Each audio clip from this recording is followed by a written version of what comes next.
Question आपका हो गया, आपको क्या है, परियोजना नियोजन असफल होने का क्या कारण है। तो देखिए, जब अगर हम एक उद्योग लगाते हैं और वो उद्योग नहीं चल पाता है, वो उद्योग बंद हो जाता है आगे चलकर, तो उसका कारण क्या है, यही आज का क्वेश्चन है आपको, जो परियोजना नियोजन असफल होने का क्या कारण है। ठीक है, परियोजना मतलब समझते हैं एक उद्योग लगाना होता है। तो जब हम एक उद्योग लगाते हैं और वो असफल हो जाना मतलब बंद हो जाना, और वो बंद क्यों हो जाता है, आज आप देखिएगा, जो आदमी जहां से है वहीं से देखिए, आप अपने आसपास देखिए, हर साल आपको दिखाई देता होगा जो 10 गो दुकान खुलता हो, और वो 10 दुकान में से आगे चलकर कुछ ही दुकान चल पाता है। मैक्सिमम दुकान आगे चलकर 2 साल से 4 साल जाते जाते बंद हो जाता है। क्या हम झूठ नहीं बोल रहे हैं? नहीं सर। ऐसा दिखाई दे रहा है आप लोगों को? वो बंद होने का क्या कारण है? यही है क्वेश्चन आपका, परियोजना नियोजन असफल होने का क्या सब कारण है।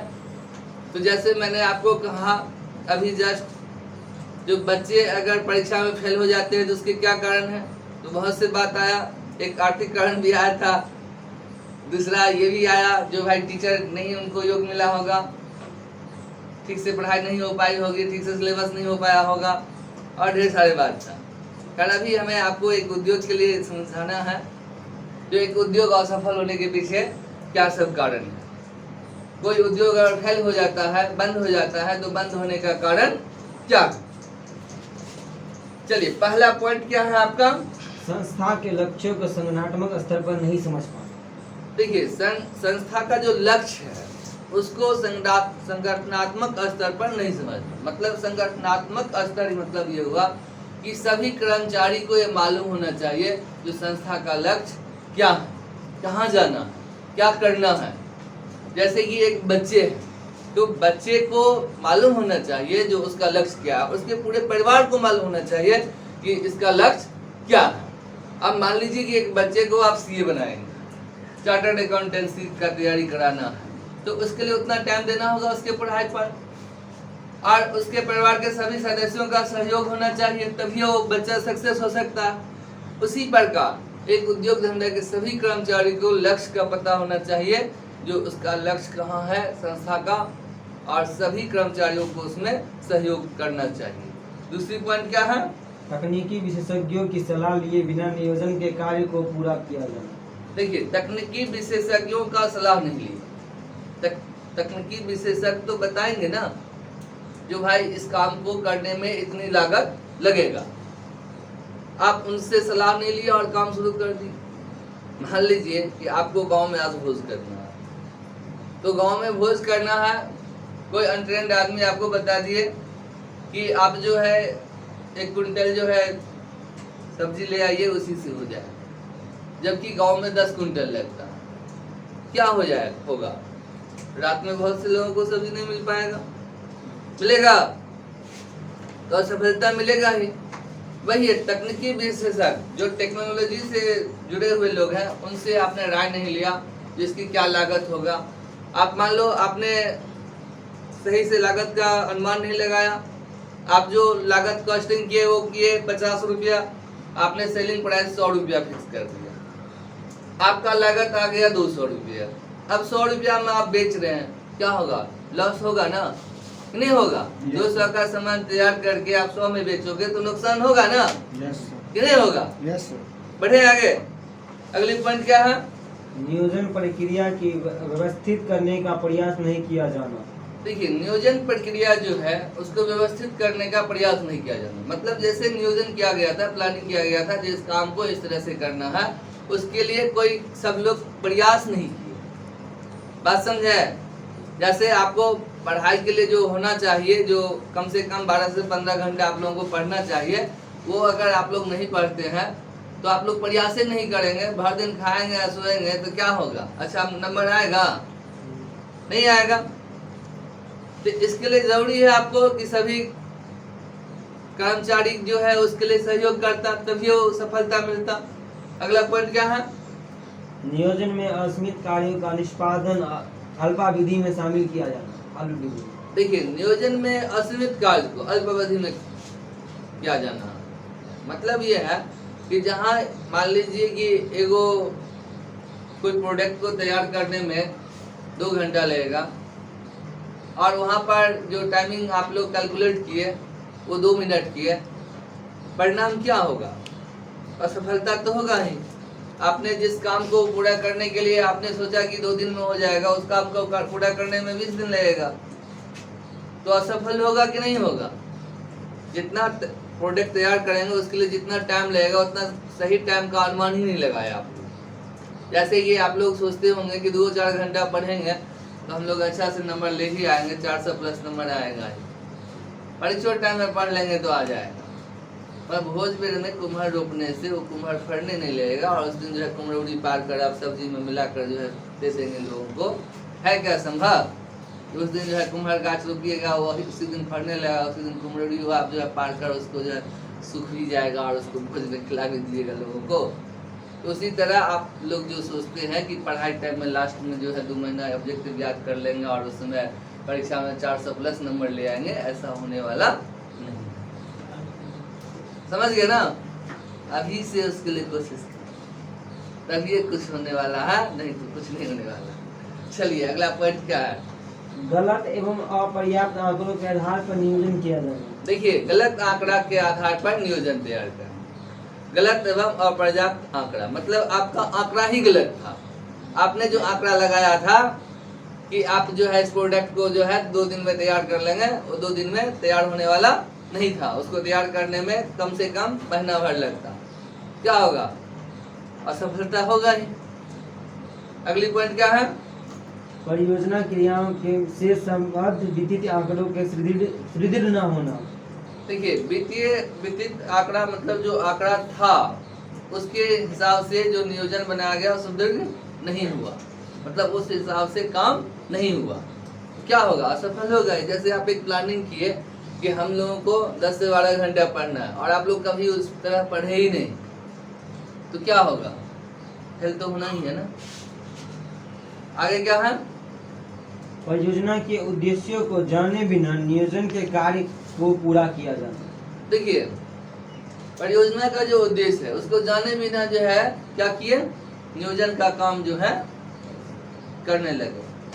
परियोजना का उद्देश्य तो समझना होगा ना, परियोजना का उद्देश्य क्या है। आप लोगों का यहाँ आने का उद्देश्य तो है ना, कुछ पढ़ने के लिए आप लोग आते हैं। हमारा यहाँ आने का उद्देश्य तो कुछ है ना, तो समझाना है आपका जो विषय वस्तु है। तो वही बात है कि वहाँ परियोजना का जो उद्देश्य है वो अगर सब कर्मचारी को मालूम नहीं है और उस हिसाब से अगर बगैर उद्देश्य जाने हुए काम करने लगेंगे, क्या होगा? सफलता मिलेगा? नहीं मिलेगा। अगला पॉइंट क्या है? परियोजना नियोजन के अधिकारियों को निर्धारित तिथियों की जानकारी का ना होना। देखिए, परियोजना नियोजन अधिकारियों को निर्धारित तिथियों की जानकारी का ना होना। निर्धारित तिथि मतलब जो तिथि का निर्धारित था, जो भाई तिथि को इतना डिलीवरी करना है, इतना प्रोडक्ट तैयार हो जाना चाहिए, उसका अगर नॉलेज नहीं है तो क्या होगा? उस दिन तो उतना प्रोडक्ट नहीं तैयार हो पाएगा जी, तो असफल हो सकता है। अगला पॉइंट क्या है? परियोजना अनुमान का प्रमाणित आंकड़ों पर आधारित नहीं होना। देखिए, परियोजना अनुमान का जो प्रमाणित आंकड़ा है, जैसे प्रमाणित आंकड़ा है, सपोज कीजिए कि आपको 1 किलो मटेरियल से जो है, कोई भी 1 किलो मटेरियल से 100 प्रोडक्ट तैयार हो जाएगा। और जब आप तैयार करते हैं तो 1 किलो प्रोडक्ट मटेरियल से जो है 10 ही प्रोडक्ट तैयार होता है, 15 ही 20 प्रोडक्ट तैयार होता है। तो प्रमाणित आंकड़ा के हिसाब से आपका काम नहीं हो रहा। इसका बहुत से रीजन हो सकता है। अब जैसे कि समोसा बनाने की बात करें तो उसका साइज छोटा होगा, आप बड़े साइज में बना रहे होंगे इसलिए मटेरियल ज्यादा लगा, या सही से मटेरियल का जो अनुमान लगा है तो अनुमान ही गलत था। जो 1 किलो मटेरियल में जो है 100 पीस तैयार होगा, यहाँ 15 से 20 पीस में जो है मटेरियल समाप्त हो जाता है। तो असफलता तो होगा, नुकसान तो होगा, हानि तो होगा ही ना। अगला पॉइंट क्या है? सही एवं वांछित अनुमान हेतु पर्याप्त समय का न दिया जाए। देखिए, सही अनुमान लगाने के लिए आपको पर्याप्त टाइम देना होगा, उस पर पूरा टाइम देना होगा जिससे कि आपका आंकड़ा जो है सही हो।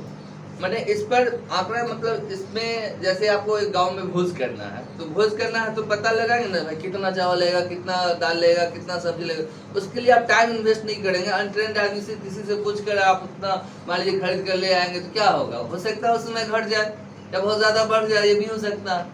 तो यही चीज उद्योग धंधा में है कि अगर ट्रेंड आदमी से अगर आप उसका सही लिस्टिंग बजट नहीं बनाए हैं तो हो सकता है एक्स्ट्रा मटेरियल रह जाए जो बर्बाद हो जाए, उसके कारण भी आपको नुकसान हो सकता है, असफलता मिल सकती है।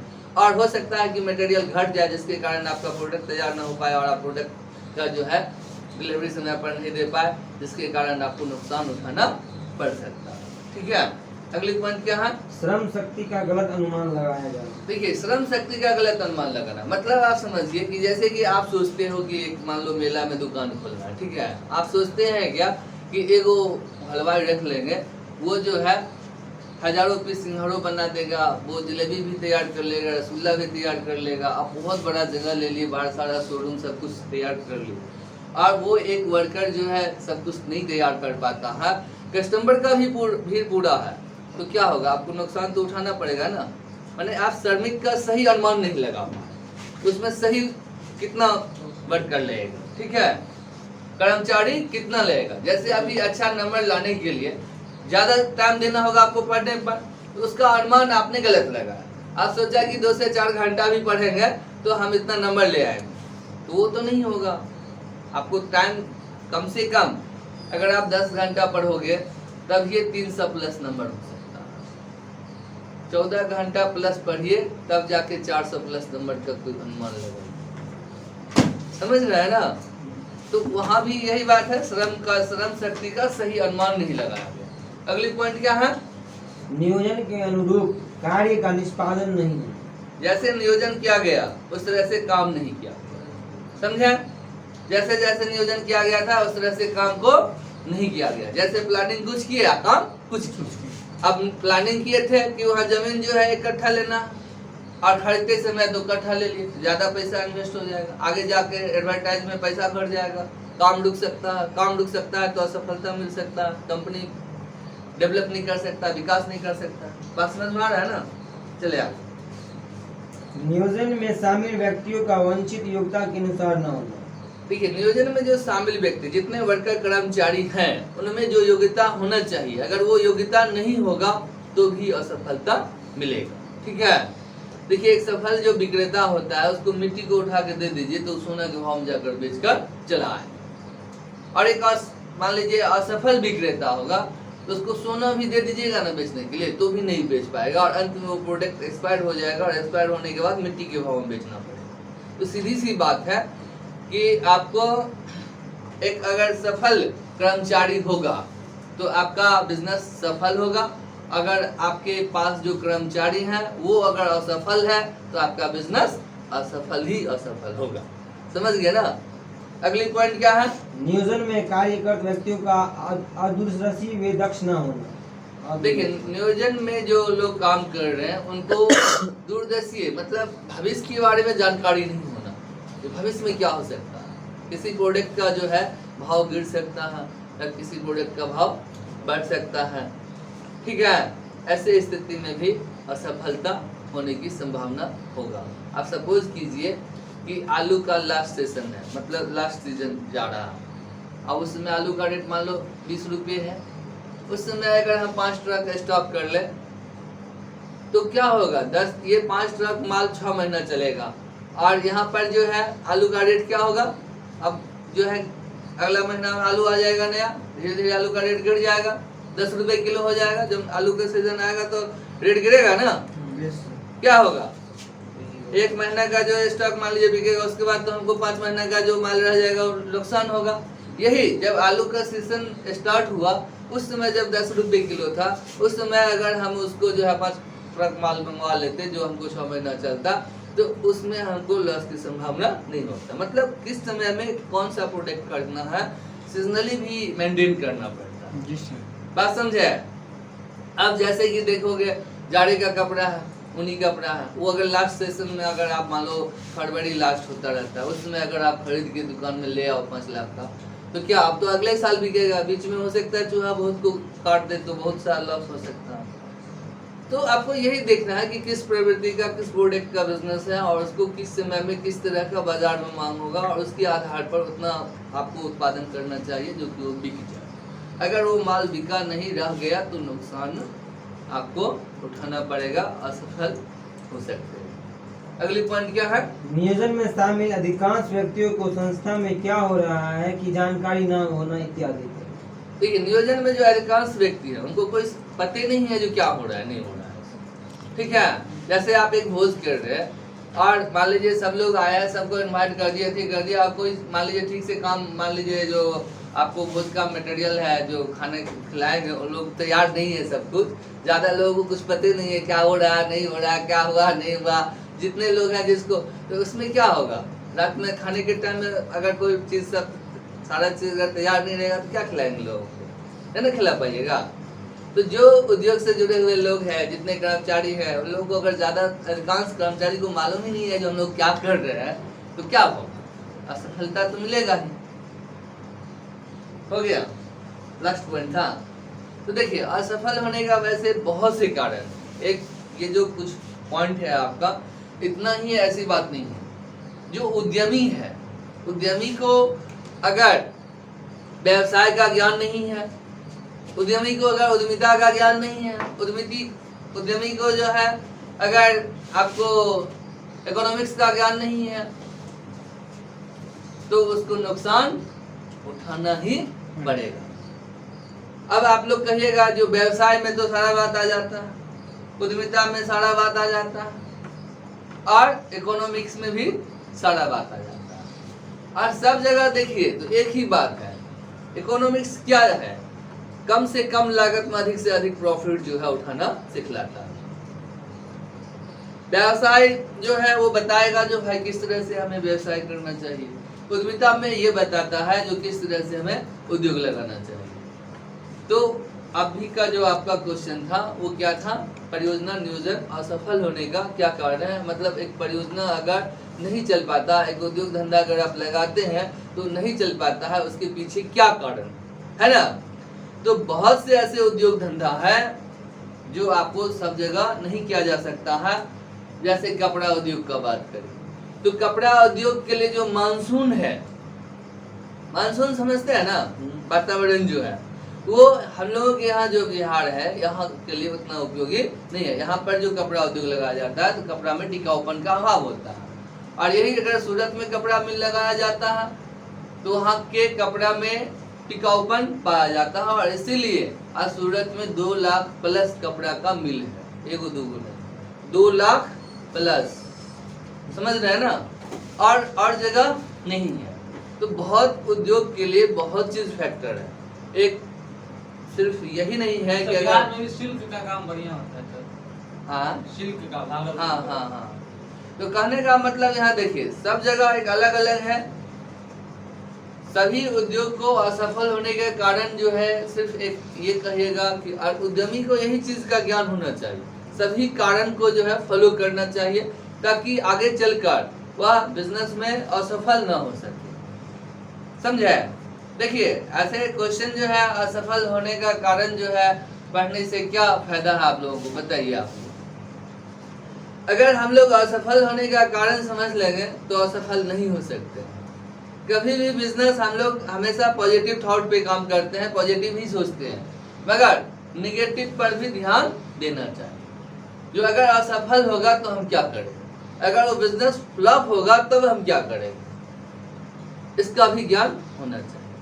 ठीक है, इसलिए क्वेश्चन आप लोगों के सभी लोगों के लिए बहुत उपयोगी है। जो सभी लोग अपने जीवन में अगर असफल होते हैं तो उसके पीछे आप लोग कारण ढूंढिए, जो असफल होने का क्या कारण हुआ आपको, और आगे से वो कारण नहीं आपके जीवन में दोबारा आए इसका प्रयत्न करिए।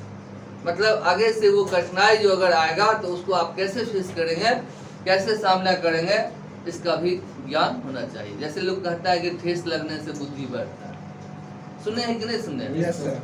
मतलब अगर आपको एक बार आज ठेस लगा तो बार बार अब तो दिमाग में आ जाएगा ना, जिस तरह से प्रॉब्लम होगा तो कैसे हम उसको सोल्यूशन निकालेंगे, पहले से सोल्यूशन निकाल के रखेंगे। जैसे आप देखते हैं साइकिल वाले बहुत से गाड़ी में आप पहले से वो स्टेपनी लेकर चलता है कि अगर पंचर हो गया ऐसे रोड में जहाँ पर पंचर बनाने वाला नहीं होगा तो क्या करेंगे, तो चक्का चेंज कर देते हैं ना बड़ी गाड़ी में, तो वो रखता है ना चक्का एक्स्ट्रा।